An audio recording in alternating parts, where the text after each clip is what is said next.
कन्नड आणि तेलुगू टीव्ही इंडस्ट्रीतील अभिनेत्री पवित्रा जयराम यांचं रविवारी निधन झालंय.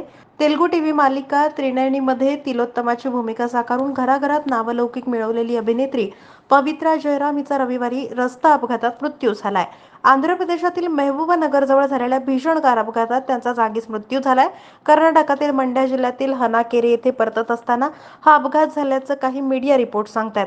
या घटनेत पवित्रा जयरामचा चुलत भाऊ अपेक्षा चालक श्रीकांत आणि अभिनेता चंद्रकांत हे गंभीर जखमी झालेत.